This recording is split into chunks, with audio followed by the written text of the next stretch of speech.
Hello and welcome to Stardew Valley in Minecraft, a new series where I build the world of Stardew Valley in Minecraft, one area at a time. Those of you that don't know what Stardew Valley is, here's a brief explanation. It's a game where you leave the busy city life to move into a farm from your late grandpa. You then spend time helping the village to build up the community center, expand your farm, while farming, fishing, mining, and fighting your way through. My goal this series is to build the world of Stardew and make it functional. Think for example about shops, the shipping bin, the mine, unlockable farm buildings and animals, upgrades, and bundles. I am going to do this in survival, but I won't bore you with all of the boring details, and I will, however, have to gather all of these resources that I'm planning to build with. Luckily for you, I have already done that for the most part. So let's talk about what I'm going to build this episode. In today's episode, I will focus on the very first area, the beach. Now, why not start in the farm? Well, it's a lot easier to start at the edge of the map and work my way inwards, rather than start my way in the middle and hope everything fits. Now, let's take a look at what the Stardew Valley world that I'm going to be building in Minecraft looks like in Stardew Valley. Here you have a map of the full layout of the town, the farm, the forest, the mountains and the lake, and over here, the beach. This area is what we're going to be focusing on today. The key features of the beach are, of course, Willie's fishing shop and Elliot's house. So, without further ado, let's go ahead and build.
I used already about 13 stacks of saplings to make the dark oak forest, and my god, they only drop so many saplings.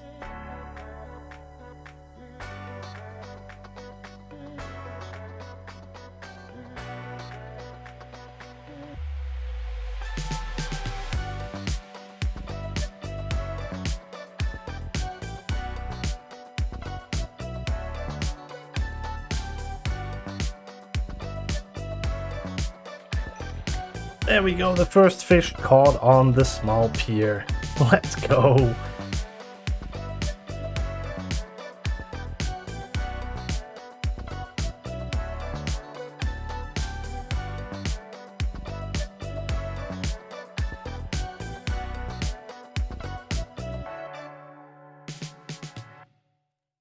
There we go, the entire beach is now done. And oh my goodness, did it take a lot more saplings than I had thought, but it really came together very, very nicely. And as you can see, we've got a little campfire going here on the beach with a path to Elliot's house, which is the one you can see in the back. Then over on the other side, on the right there, we've got a little bit of coral reef. So we've got a few small sand pools over here, and then of course a small pier. And something that I also wanted to do is this passage is of course leading towards the town for Stardew Valley, but this side passage I will show you later where this potentially leads, because there is of course a shortcut on the Stardew Valley beach. Later I will talk about the layout of all the other areas compared to where we are now. This of course is a bit of a mountain on the side, and I wanted to add a couple of simple trees on top just for an idea. Maybe we'll change that later at some point, but for now just a few basic trees. And this is sort of shielding off the potential forest area with the small lake and the wizard. Now here of course we have our fishing hut, which I try to keep somewhat relative to the scale of the pier, and if we zoom out a little bit, then I try to do a few different colors of planks on top of the roof to just vary it up a little bit and keep it simple at the same time. I really like how it came together. I also try to add a few small details in the front to give it an idea of like a fishing shop with a few chains hanging down. I hope that came across well. Then I also really like the window that we've got going here. I added a bit of depth to it and some glass. Really like that. And of course the store in here. Now this is supposed to be like an aquarium. We've got some paintings and some fishing rods of course. And then a bit of produce that's supposed to be related to fishing. I'm seeing this as like a bait box or something. And here, this will actually be functional at some point that I will be getting to pretty soon. You can actually purchase a fishing rod. So the idea of the game is that you're going to be buying the fishing rods. Of course, in Stardew Valley, usually the fishing rods have just no durability, like in Minecraft. There is like a mini game that will reduce your stamina, just as any other action in Stardew Valley reduces your stamina. And then you just have a minimal amount of stamina in the game to be used every single day. With Minecraft, however, I want to turn that into a sort of a manage your gold and durability kind of style. So how many actions do you want to take with the fishing rods? And so that's what this is going to be for. Now the door at the back currently leads out to this small pier that maybe in the future can contain a big ship. I'm not entirely sure, because in the game, of course, when you go through this door, then you can unlock the boat to Ginger Island, which is somehow enclosed in this like big building. I'm not entirely sure if I will do all of that, because Ginger Island isn't really planned for me to be added here, but if in the future I do decide to build that, then perhaps I can just put the boat here and make that sort of a thing. To make it so that during the game no mobs will spawn, I have lit up the beach quite a bit, and as you can see, all of these little patches are where we've hidden with trapdoors some light, and I think hiding it works quite well. We've used some small rocks and things to just hide the light, and wow, it just, I'm really glad how everything is coming together here, and I think I'll be using this style going forward. Now, most of Stardew Valley's houses are all in the same axis, and with Elliot's house I decided to put it on a slight diagonal, and I think that worked out nicely. We've got a bit of a chain going in front of the house, and then of course this is his house with a piano, a bed, some books, and a table and all that. So that's it for the beach area. In the future I think I will also look at maybe treasure spots all over the world, and maybe in the beach there will be a few spots where treasure will like pop up. Now let's look at the map overall, because of course in the future we're going to be extending it over here, and if we look at the topography here, we have a bit of a river here. Now that river is going to extend all the way north, all the way into the mountain lake, and then all the way to the west into the foresty area. And then as you can see, I already dug a little bit around this. I am intending to bring that river through the village here, then take it next to Marnie's farm and to Leia's house, and then somewhere around here we'll turn it into a big forest with the wizard's tower somewhere around here. And we already have some water here, so maybe I can link up that bit with all of the waterfalls. And then over on this side of the river we of course have the blacksmith and the museum, and very far up here somewhere the quarry. On the right I also have shown you the kind of the layout that I'm planning in creative, and I'm still working on that piece by piece.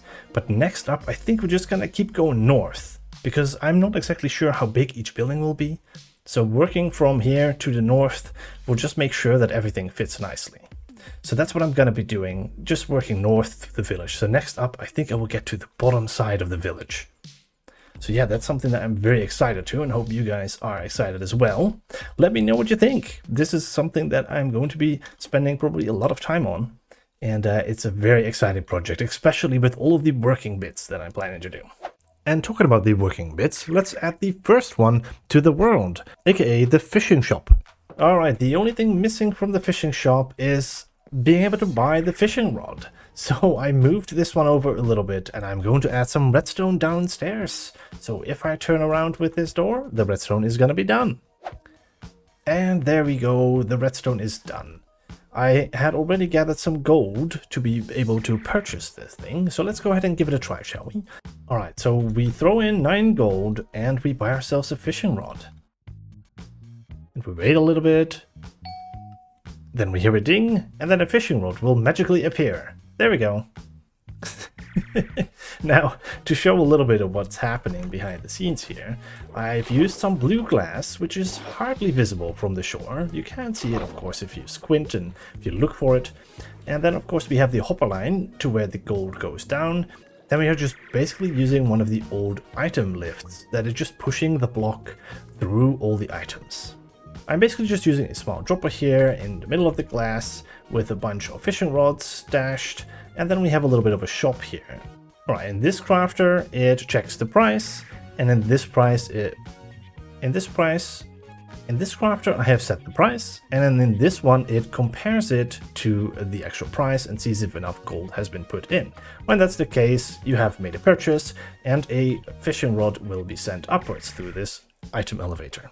Now I'm just gonna go ahead and sit here a little bit and fish before I continue on with the grind for the next part of this project. I am very curious to hear what you guys think about this, and please leave a like and subscribe if you want to keep up to date with this project. I hope to see you in the next video.